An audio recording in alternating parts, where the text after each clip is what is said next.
surat baru bawah.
Assalamualaikum warahmatullahi wabarakatuh.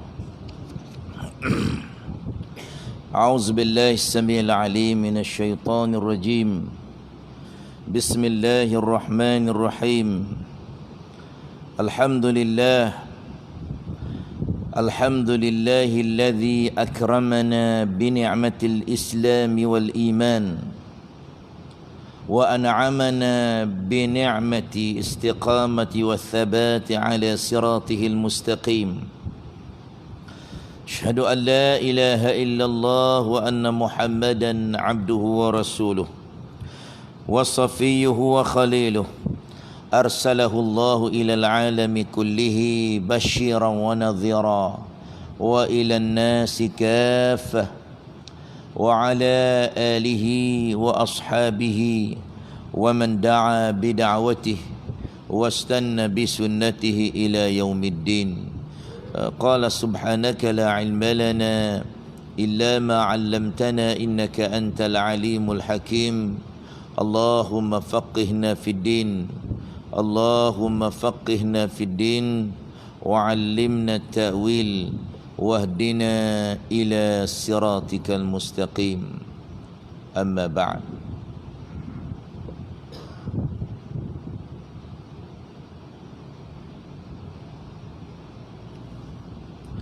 Yang dimuliakan Tuan Pengerusi Masjid, Timbalan Pengerusi Masjid, Suruh Alijatan Kuasa Masjid, Tuan Imam, Suruh Alijatan Kuasa Masjid, Tuan-tuan haji, puan-puan hajah, tuan-tuan dan puan-puan muslimin dan muslimat, para jamaah yang dirahmati Allah sekalian. Alhamdulillah,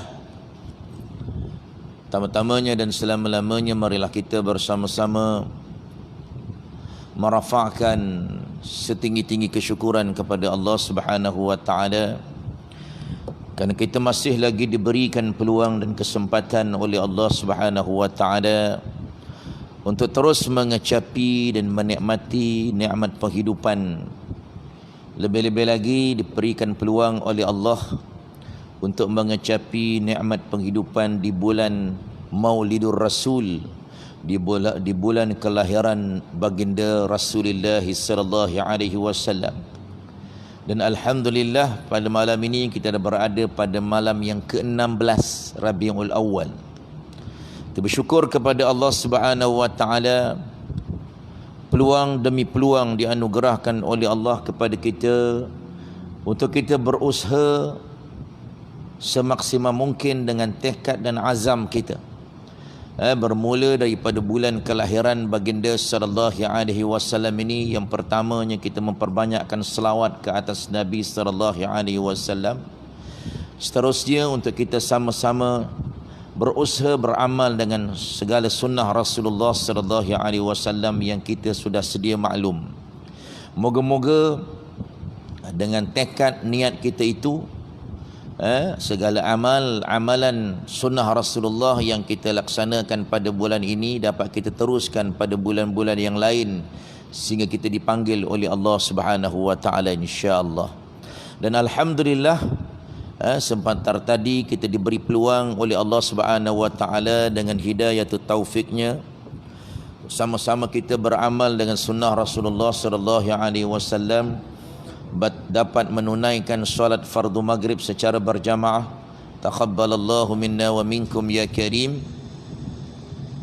Dan seterusnya Allah Ta'ala bagi peluang kepada kita beramal lagi dengan sunnah Rasulullah sallallahu alaihi wasallam, dapat bersama-sama berada di dalam majlis ilmu Allah Subhanahu wa taala, satu majlis yang sangat dituntut oleh Nabi sallallahu alaihi wasallam untuk kita berada di dalamnya. Lebih-lebih lagi kita berada dalam majlis untuk kita bertadabbur, mengambil ibrah daripada ayat-ayat suci Al-Quranul Karim yang sememangnya diturunkan untuk menjadi panduan dalam penghidupan kita, insya-Allah. Jadi insya-Allah pada malam ni kita akan teruskan pada juzuk yang ke-28. Juzuk 29 dah selesai pada minggu lepas, surah Al-Mursalat. Bermula daripada malam ini kita akan mulakan juzuk yang ke-28, ayat yang paling atas sekali, juzuk yang ke-28, iaitu surah Al-Mujadilah ataupun dipanggil surah Al-Mujadalah. Ada dua panggilan, dua nama yang diberikan. Jadi sebelum kita nak teruskan pengajian kita pada malam ini, terlebih dahulu marilah sama-sama kita membuka majlis kita dengan berselawat ke atas Nabi sallallahu alaihi wasallam, dan seterusnya kita baca surah Al-Fatihah. Moga-moga pengajian kita dipermudahkan oleh Allah untuk kita memahaminya dengan baik. Dan seterusnya kita akan sama-sama baca surah Al-Mujadilah ini daripada ayat yang pertama hingga ayat yang keempat, insya-Allah. Allahumma salli ala Sayyidina Muhammad wa ala ali Sayyidina Muhammad. Allahumma salli ala Sayyidina Muhammad wa ala ali Sayyidina Muhammad. Allahumma salli ala Sayyidina Muhammad وعلى آل سيدنا محمد. اللهم صل على سيدنا محمد وعلى آل سيدنا محمد. اللهم صل على سيدنا محمد وعلى آل سيدنا محمد. اللهم صل على سيدنا محمد وعلى آل سيدنا محمد. اللهم صل على سيدنا محمد وعلى آل سيدنا محمد. اللهم صل على سيدنا محمد وعلى آل سيدنا محمد. اللهم صل على سيدنا محمد وعلى آل سيدنا محمد. اللهم صل على سيدنا محمد وعلى آل سيدنا محمد. اللهم صل على سيدنا محمد وعلى آل سيدنا محمد. أعوذ بالله من الشيطان الرجيم. بسم الله الرحمن الرحيم. الحمد لله رب العالمين. الرحمن الرحيم. مالك يوم الدين. إياك نعبد وإياك نستعين. اهدنا الصراط المستقيم صراط الذين أنعمت عليهم غير المغضوب عليهم ولا الضالين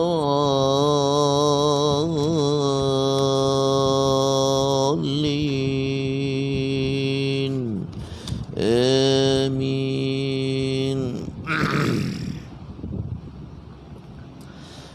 أعوذ بالله من الشيطان الرجيم. بسم الله الرحمن الرحيم.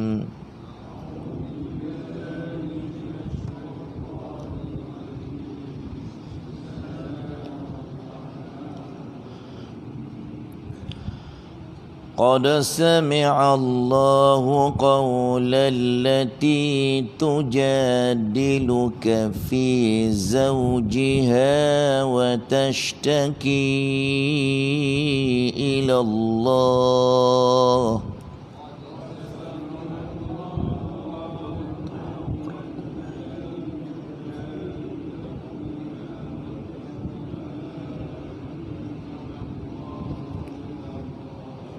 والله يسمع تحاوركما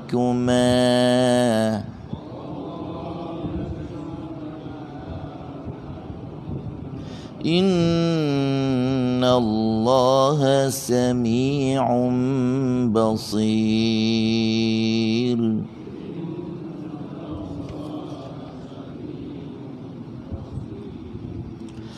الذين يظاهرون منكم من نسائهم ما هن أمهاتهم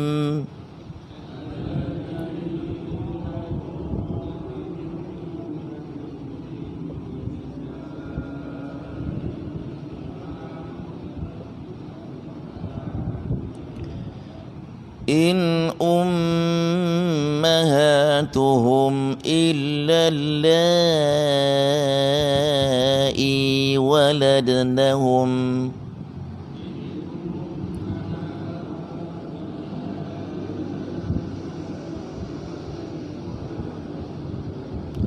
وإنهم ليقولون منكرا من القول والزورا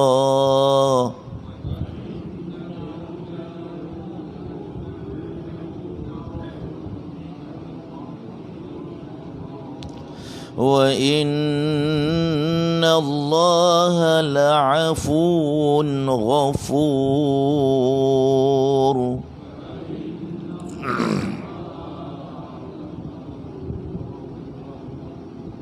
والذين يظاهرون من نسائهم ثم يعودون لما قالوا فتحرير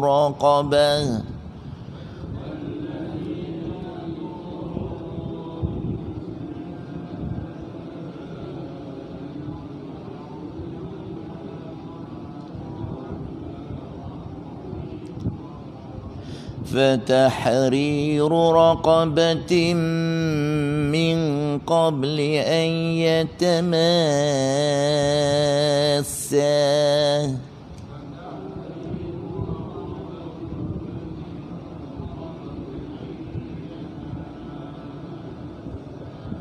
ذلكم توعظون به والله بما تعملون خبير.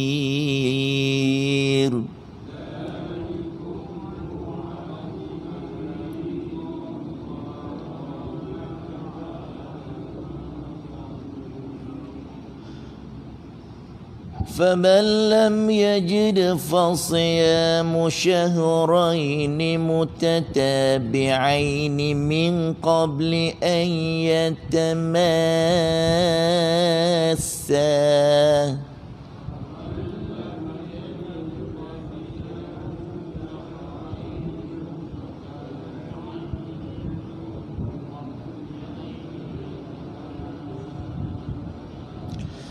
فمن لم يستطع فإطعام 60 مسكينا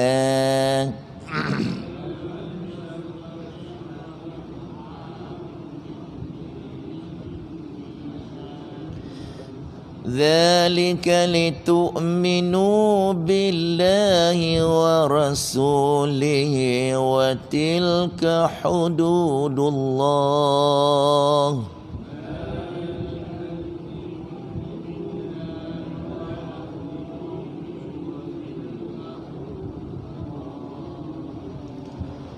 وللكافرين عذاب أليم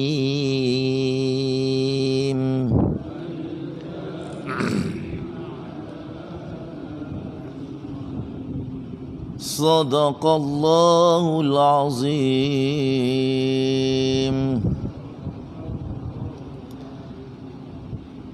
صدق الله العظيم الحمد لله Barakallahu lana wa lakum jami'a. Moga-moga kita semua dirahmati, diberkati Allah dengan pembacaan dan pendengaran terhadap ayat-ayat suci Al-Quran daripada surah Al-Mujadilah, daripada ayat yang pertama hingga ayat yang keempat sebentar tadi, insya-Allah.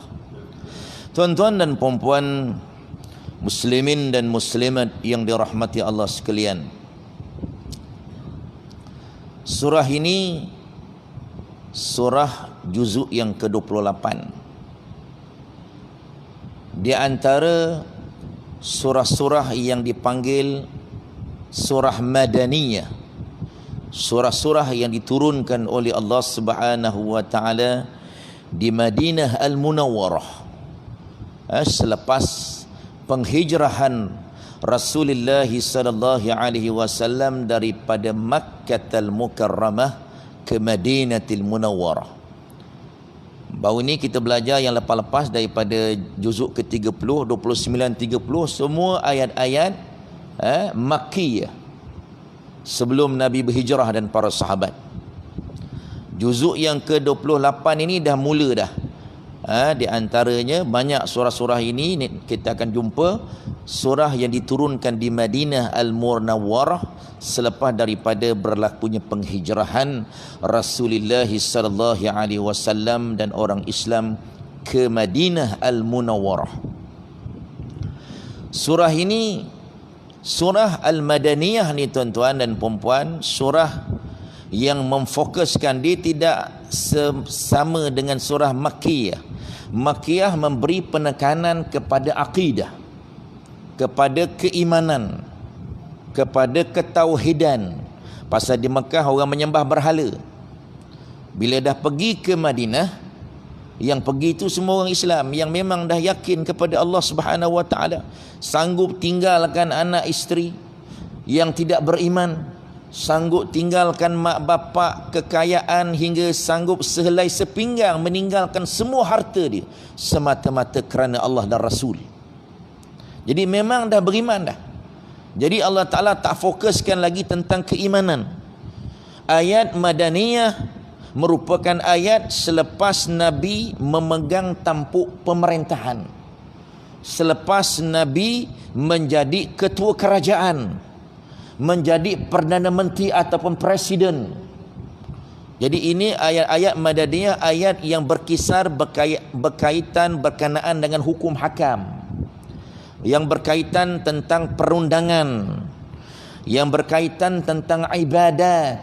Bagaimana kita nak beribadat, nak mendekatkan diri kepada Allah Subhanahu wa taala. Tak ada lagi cerita akidah ni. Cerita tentang bagaimana kita orang Islam nak senantiasa berhubung dengan Allah, ataupun kita panggil dalam bahasa moden online dengan Allah. Kita asyik online dengan manusia 24 jam. Sebab itu solat ni tuan-tuan, salah satu cara yang paling utama untuk kita online dengan Allah Subhanahu wa taala. 5 kali 5 25 minit je sembahyang fardu ni. Janganlah secepat Maggi Mawi masak 2 minit je sembahyang. Lama lagi sikit, kan? Jadi 25 minit je daripada 24 jam kita online dengan Allah. Itu paling tidaklah Jadi janganlah masa kita online dengan Allah, masuk juga online dengan manusia.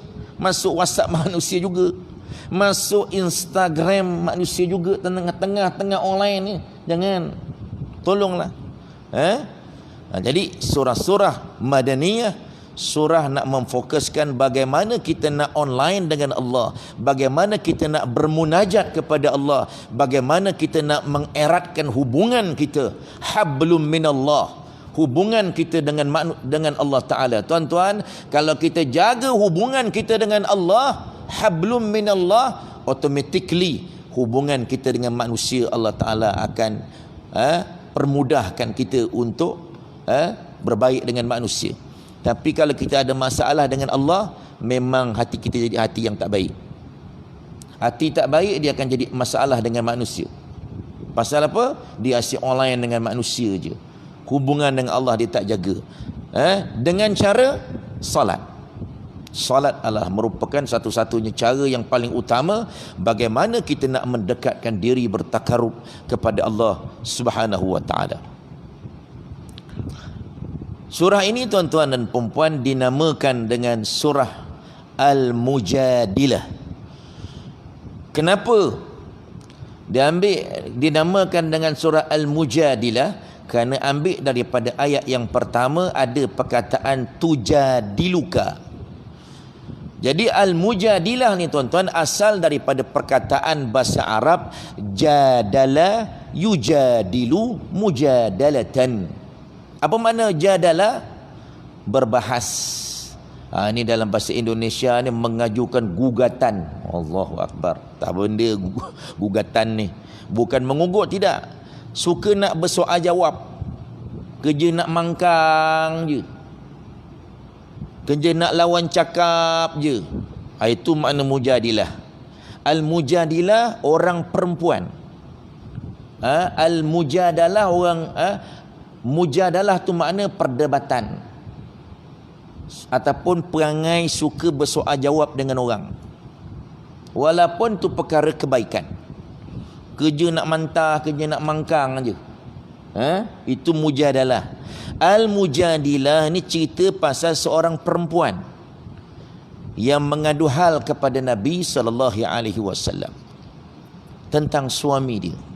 Al-mujadilah, orang perempuan. Tuan-tuan, kalau lelaki al-mujadilu, ta marbutah di belakang tu nak menunjukkan dia perempuan, ta'ut ta'nis, ta marbutah tu ta perempuan. Macam muslim, muslimah, kan? Muslim orang lelaki Islam, muslimah orang perempuan Islam. Mukminun, mukminatun, orang mukmin lelaki, mukminun dia panggil. Orang mukmin perempuan, mukminah. Itu dia tuan-tuan. Orang Melaka, malaki lelaki, malakiyatun perempuan, orang Melaka perempuan. Jasinun jasiniyun, jasiniyatun, orang Jasin. Okay, tuan-tuan, itu segi bahasa. Jadi dinamakan surah ini dengan namanya Al-Mujadilah ataupun Al-Mujadalah. Al-Mujadalah sifat yang suka mangkang, suka membangkang, suka bersoal jawab dengan orang. Kerjanya kerja bersoal jawab tak habis-habis. Benda yang tak patut pun dia kerja nak berbantah aja kerjanya. Tu kita perangai ni dalam Islam tidak dibenarkan. Bertanya tak apa, tapi jangan suka membantah. Membantah aja kerjanya. Kena pula perkara kebaikan, perkara hak. Benda yang betul jangan kita bantah. Kita terima. Itu dia tuan-tuan. Surah ini merupakan surah yang ke-58 daripada 114 surah. Ayat dia tak banyak, 22 ayat sahaja. Jadi surah ni sebenarnya surah tentang hukum zihar. Hukum zihar ni cerita hukum pekah ni, hukum zihar. Tentang suami isteri. Ni agak berat sikit cerita pasal hukum. Nak baca dia pun belit-belit sikit ayat ni. Tu tuan-tuan. Jadi juzuk yang ke-28 ada 22 ayat keseluruhannya. Okey. Allah Subhanahu wa taala sebut dalam ayat yang pertama tu kita terjemahkan qad sami'allahu qaulal lati tujadiluka fi zawjiha wa tashtaki ila Allah wallahu yasma'u tahawurakuma innallaha sami'un alim. Sesungguhnya sami Allah Ta'ala telah mendengar qaulal lati tujadiluka, perkataan qaul tu perkataan, allati tujadiluka perkataan seorang wanita yang bersoal jawab denganmu, bersoal jawab denganmu berkaitan dengan fi zaujiha, tentang suaminya. Ha tu ha perempuan, zaujun tu suami. Wa tashtaki ila Allah, sambil dia mengadu hal kepada Allah Subhanahu wa taala tentang perkara yang diajukannya. Wallahu yasma'u tahawurakuma, Allah Ta'ala sebut, sedangkan Allah Subhanahu wa taala sedang mendengar apa yang diperbincangkan di antara perempuan ini dengan Nabi sallallahu alaihi wasallam. Ka tu situ tujadiluka, ka itu ka adalah merupakan kata ganti nama kepada Nabi, ditujukan khas kepada Rasulullah sallallahu alaihi wasallam. Allah Taala tolong jawab orang perempuan ni duduk mengadu hal tentang suami dia. Ni ada sebab diturunkan ayat ini, dan Allah Taala tutup ayat yang pertama itu, innallaha sami'un alim. Sesungguhnya Allah Subhanahu wa taala Maha mendengar apa yang diperbincangkan, yang dia ngadu hal kepada Nabi itu, dan Maha melihat. Tak ada satu pun yang terlepas daripada pandangan Allah Subhanahu wa taala. Jadi tuan-tuan dan puan-puan sekalian, ayat ini ada sebab turunnya. Kita baca dalam kitab kita ini, Imam Ahmad meriwayatkan daripada Aisyah radhiyallahu anha, ia berkata, segala puji bagi Allah yang Maha mendengar segala suara. Allah Ta'ala dengar segala suara, walaupun suara itu dalam hati kita, Allah Ta'ala tetap dengar. Bahkan besok tuan-tuan dan perempuan dekat padang mahsyar, suara-suara hati ini akan diperdengarkan di padang mahsyar. Kalau kita bercakap mempertikaikan agama, bercakap mengumpat orang dalam hati seorang-seorang, dan kita tak beristighfar, minta keampunan, Allah Ta'ala akan jatuh hukum besok kat padang mahsyar. Suara itu akan didengar dekat padang mahsyar. Suara hati kita ni akan keluar dekat padang mahsyar. Jadi kalau ada gangguan-gangguan yang mengajak kita mempertikaikan agama Allah, sunnah Nabi dalam hati, cepat-cepat kita tolak. Kita istighfar, astaghfirullahalazim, ni salah macam ni, berdosa ni aku ni. Macam tu. Jangan kita biar, jangan kita layan setan ni tuan-tuan. Itu dah memang kerja dia. Kita layan dia habislah. Kita tak kisah pun dengan virus syaitan. Kita lebih risau virus corona. Virus syaitan kita buat je, buat tak reti je, kita duk layan je setan. Virus syaitan ni boleh bawa ke neraka tuan-tuan. Virus corona belum tentu lagi masuk neraka. Kalau kita memang jenis orang beriman, beramal, semayang, mati dengan corona, tak ada masalah. Bahkan kena corona, duduk 14 hari dekat dalam hospital tu, kita jadi orang yang senantiasa bertaubat kepada Allah. Itu dia punya hikmah dia. Semayang, istighfar, selawat, kerja semayang hajat dia kerja, semayang sunat taubat. Pasal apa? Dah kena virus. Kan? Baik sebenarnya daripada kita kena virus syaitan, langsung mati masuk neraka. Yang tu tak takut, layan je setan ni. Ni dia tuan-tuan. Seorang perempuan telah datang mengadu hal kepada Nabi sallallahu alaihi wasallam. Perempuan ni namanya Khawlah binti Sa'labah. Nama dia siapa? Khawlah binti Sa'labah. Dalamnya ada tak nama dia, ada tak? Belakang tu ada. Okey. Nama dia Khawlah binti Sa'labah. Dia kata, saya berada di sebelah ruangan tidak mendengar apa yang dikatakan. Aisyah cerita. Aisyah ni dengar-dengar daripada sebelah. Sebelah bahagian perempuan lah. Dengar, dia tak berapa nak dengar apa yang dikatakan. Maka Allah Ta'ala pun menurunkan, qad sami'allahu qawlan lati tujadiluka fi zawjiha. Sesungguhnya Allah Ta'ala telah mendengar perkataan wanita yang mengajukan bersoal jawab kepadamu tentang suami dia hinggalah akhir ayat. Itu sebab ayat ini diturunkan. Pada riwayat Ibnu Abi Hatim daripada Aisyah berkata, Maha suci Allah yang maha mendengar segala sesuatu.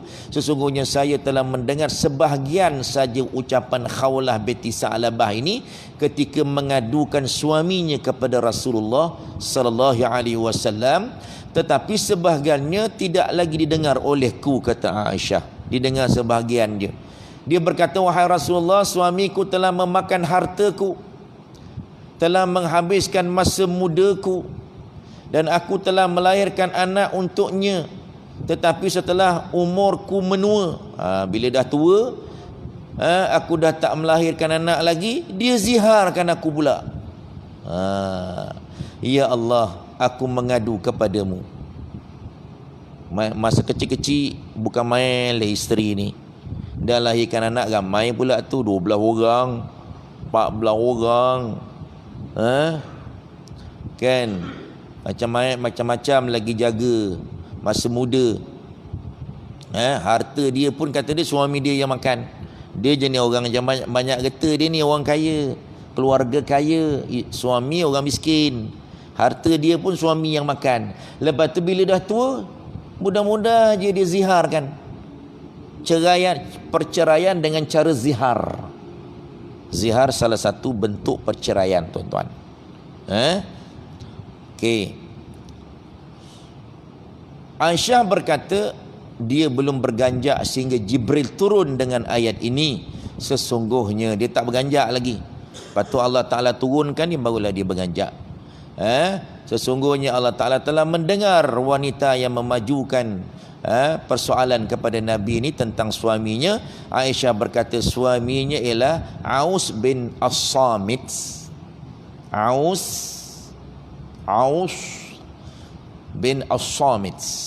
Itu nama suami dia. Dia nama Khawlah binti Sa'labah. Ini nama orang perempuan ni. Jadi tuan-tuan dan puan-puan muslimin dan muslimat yang dirahmati Allah sekalian, itu ayat yang pertama nak cerita tentang itu. Tentang seorang perempuan yang mengadu hal tentang suaminya yang menziharkannya. Mengadu hal dekat Nabi tentang suami dia ni bukan main lagi, daripada masa muda bukan main lagi, dah makan macam-macam dah, dia punya harta. Dan dia ni pun dah lahirkan anak yang ramai untuk dia. Tiba-tiba bila dia dah tua, senang-senang dia nak ziharkan aku, kata dia. Okey. Kita tengok dulu dalam ayat yang kedua tu. Allazina yuzahiruna minkum min nisaihim ma hunna ummahatihim inna ummahatuhum illa allai waladnahum wa innahum la yakuluna munkaran minal qawli wazura wa innallaha la'afuwun ghafur, kata Allah Subhanahu wa taala. Jadi ayat yang kedua itu, Allah Ta'ala, orang-orang yang menziharkan istrinya di antara kamu, menganggap istrinya sebagai ibunya, padahal bukanlah istri mereka itu ibu mereka. Ibu-ibu mereka tidak lain hanyalah wanita yang melahirkan mereka, kata Allah. Dan sesungguhnya mereka sungguh-sungguh mengucapkan satu perkataan yang mungkar lagi dusta. Itu dia tuan-tuan. Zihar dan kafarahnya. Kita baca dalam kitab kita ni, di bawah itu Imam Ahmad meriwayatkan daripada Khuwailah binti Sa'labah yang berkata, demi Allah, Allah Ta'ala telah menurunkan permulaan surah Al-Mujadilah yang berkaitan dengan masalah yang terjadi antara aku dan Aus bin As-Samit. Huwailah ni, saya adalah isterinya. Huwailah nama dia kan. Dan dia adalah lelaki tua yang berperilaku kurang baik. Huwailah ni muda kahwin dengan orang tua. Suatu hari dia menemuiku dan saya pun menanyakan sesuatu kepadanya, maka dia pun marah dan berkata, kamu bagiku seperti punggung ibuku. Kemudian dia keluar dan duduk beberapa saat bersama kaumnya. Kemudian dia mendatangiku dan menginginkanku. Saya berkata, tidak, demi zat yang jiwa Khawlah berada di tangannya, kerana kamu telah mengucapkan apa yang kamu ucapkan. Engkau tidak boleh mendekatimu hingga Allah Ta'ala dan Rasulnya menetapkan hukum kepada kita. Dia pun menerkamku, tapi aku menolak dan aku mengalahkannya dan melemparkannya bagaikan seorang perempuan yang melemparkan seorang orang tua lah. Kemudian aku pun pergi ke rumah tetangga, ke rumah jiran untuk meminjam pakaian, lalu pergi menghadap Rasulullah sallallahu alaihi wasallam. Aku duduk di hadapan baginda seraya menceritakan apa yang berlaku, yang aku terima darinya. Aku mengadukan keburukan sikapnya kepadaku, maka Rasulullah bersabda, ya Khuwailah bani ammik syaikhun, ya Khuwailah ibnu ammika syaikhun kabir fattaqillaha fi. Sepupumu itu adalah seorang yang tua, syaikhun kabir, orang tua, maka bertakwalah kepada Allah terhadapnya. Demi Allah, saya belum beranjak hingga turunlah Al-Quran tentangku, maka Rasulullah SAW mengalami apa yang biasa beliau alami saat turunnya wahyu. Dan ketika keadaan beliau kembali seperti biasa, Nabi ni tuan-tuan, masa turun wahyu Nabi akan menggigil. Pasal beratnya Al-Quran yang Nabi terima ni tuan-tuan, berpeluh-peluh menggigil. Kemudian Nabi pun dah okey balik, dah tenang. Nabi pun bersabda, ya Khuwailatu qad anzalallahu fika wa fi sahibik. Wahai Khuwailah, telah turun Al-Quran tentang dirimu dan suamimu. Kemudian beliau pun membaca ayat yang pertama itu.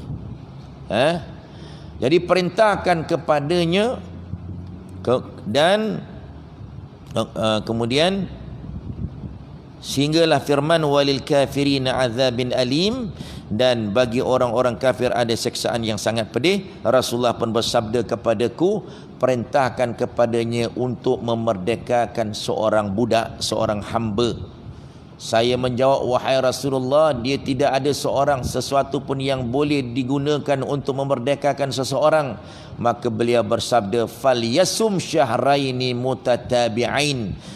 Kalau tak ada hamba, kena berpuasa 2 bulan berturut-turut. Saya menjawab, demi Allah, dia itu orang tua yang tidak mampu berpuasa pun. Maka Nabi kata, falyut'im sittina miskinan wasqan min tamrin. Maka hendaklah dia memberi makan 60 fakir miskin dengan 1 wasak korma. 1 wasak ni sama dengan 60 cupak. 60 cupak apa tu? Wasak tu makna 60 cupak. Bagi makan dengan korma. Saya menjawab, wahai Rasulullah, demi Allah, dia tidak memilikinya. Rasulullah bersabda, fa inna sanu'inuhu bi'araqin min tamar. Kami akan membantunya dengan 1 arak korma. 1 arak ialah 1 bekas yang memuatkan 15 cupak. 15 cupak korma.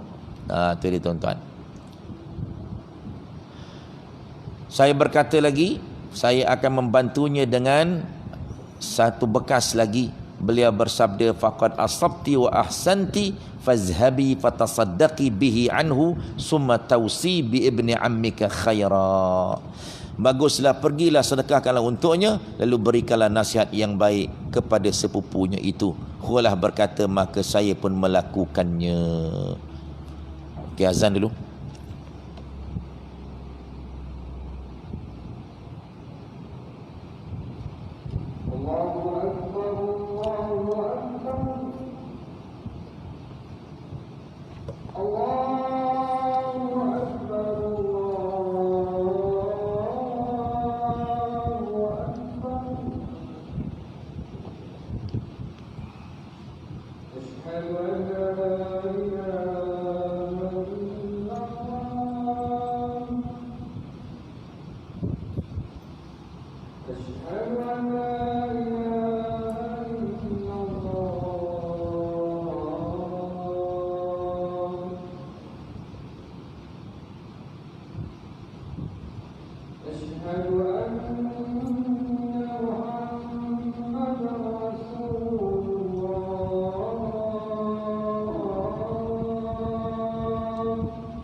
اللهم صل على سيدنا محمد وعلى اللهم رب هذه الدعوة التامة الصلاة القائمة بعد مقام المحمود كذا. Tuan-tuan dan puan-puan muslimin dan muslimat yang dirahmati Allah sekalian. Jadi zihar ni apa tuan-tuan sebenarnya? Ini benda yang kita nak bincangkan. Ni tentang hukum ni tuan-tuan. Zihar ni zaman-zaman jahiliah dulu, inilah cara orang jahiliah mentalakkan isteri dia. Tapi dalam Islam dia tidak dikira talak sebenarnya. Itu cerita yang saya sebut tadi, itu zaman jahiliah. Jadi bila dia dah sebut perkataan zihar ni, dia tak akan bersama, dia kira dah ceraikan bini dia. Dalam Islam tidak. Zihar ni tuan-tuan sebenarnya daripada segi bahasa asal daripada perkataan zahrun. Zahrun makna belakang. Makna belakang. Zahrun ni belakang. Yang bermaksud, apa maksud menziharkan isteri? Iaitu dia menyamakan isterinya dengan emak dia. Dia samakan isteri dia dengan emak dia dengan tujuan apa? Dengan tujuan kerana tak nak bersama dengan isteri. Pasal dia dah rasa macam mak dia, macam mana nak bersama? Ada niat tu. Niat tu kerana tak nak mendekati isteri lagi. Sedangkan itu adalah haram hukum dia. Dia tak sama dengan tuan-tuan dengan kita yang kata, ya awak ni macam mak saya lah. Itu kita tengok isteri kita dia jalan macam mak kita. Awak ni cara berjalan betul-betul sebiji macam mak. Teringat dekat mak lah. Itu bukan zihar tuan-tuan. Dia cakap tadi sama dengan mak. Salah satu contoh zihar ni digunakan belakang. Tapi apa sahaja. Dia kata mata awak ni macam mata mak saya lah. Tapi dengan tujuan bila dia rasa macam tu, dia tak boleh bersama dengan isteri dia. Yang itu dia panggil zihar, yang hukumnya adalah haram tuan-tuan. Dia tengok tangan isteri dia, tangan awak ni macam tangan mak lah. Jadi dia nak pegang tangan bini dia pun tak nak. Dia rasa macam mak sendiri pula. Itu yang dimaksudkan dalam hukum fiqh dinamakan zihar. Hukumnya adalah haram kerana dia menyamakan isteri dia dengan emak ataupun dengan adik-beradik dia, adik-beradik perempuan. Apa sahaja anggota tubuh badan, peha ke, betis ke, perut ke, badan ke, muka ke, rambut ke, akhirnya menyebabkan dia tak nak bersama dengan bini dia. Sedangkan hukumnya bagi nafkah batin tu wajib, kan? Itu dia tuan-tuan. Nampak tak? Itu dia punya maksud. Kalau kita sekadar cakap-cakap je, cakap-cakap dia, sebab itu lafaz dia ada dua. Satu lafaz zahir, satu lafaz kinayah. Yang sarih ni, lafaz tu dia gunakan gunakan belakang, samakan dengan belakang, samakan dengan kepala. Yang sarih tu yang jadi yang satu lagi yang apa, kiasan. Lafaz sarih, kamu ni macam belakang ibu, kata dia. Kamu ni macam perut ibu, macam perut mak lah. Lafaz kinayah, kamu ni seumpama awak ni macam mak saya lah. Itu dipanggil lafaz kinayah. Yang kalau hakim dekat mahkamah tanya, apa maksud lafaz tu? Adakah awak kata awak ni macam mak saya menyebabkan awak tak nak bersama dengan isteri awak? Ini apabila isteri mengadu hal dekat hakim, pergi ke pejabat qadhi, kata suami ni dia dah tak lama, dah tak bagi lama dah ni, tak bagi nafkah dah lama dah bil air dah tertunggak lama ni, dah lama tak bayar bil air ni. Nah, bukan kerja lain, kan? Orang kerja lain kat Terengganu ke lain, kan? Kerja kat Kelantan. Ini duduk kat rumah tapi tak bayar bil air, asyik tertunggak je. Sedangkan ni nafkah wajib ni, tuan-tuan, nafkah wajib. Orang perempuan dalam hukum fiqh, tuan-tuan, berapa lama orang perempuan boleh tahan, tuan-tuan? Imam Syafi'i buat kajian, pergi jumpa dengan perempuan-perempuan zaman Imam Syafi'i, pergi tanya, berapa lama ni? 6 bulan. 6 bulan. Itu dia, tuan-tuan. Jadi apabila dia kata awak ni macam mak ni, itu lafaz yang dia panggil lafaz yang kinayah. Hakim kena tanya dia, kau cakap macam ni memang kau tak nak bersama ke dengan isteri? Yang tu baru. Kalau dia kata memang, yang tu baru jatuh zihar. Tapi kalau yang lafaz kinayah tadi, lafaz sarih, lafaz yang betul, apabila dia sebut betul, dia kata awak, kepala awak ni macam kepala mak lah, punggung awak ni macam punggung adik saya lah, itu lafaz yang betul-betul, sebut betul. Badan, muka, kepala, tangan.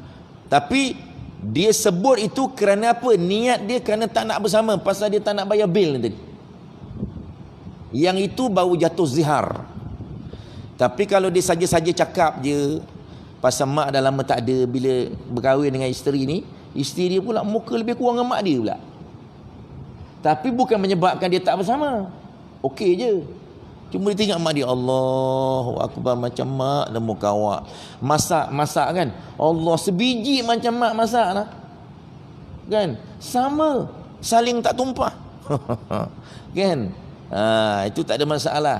Kalau dengan niat tak nak bayar bil ni tadi, yang itu yang kena ni Kang, dia ada hukum dia.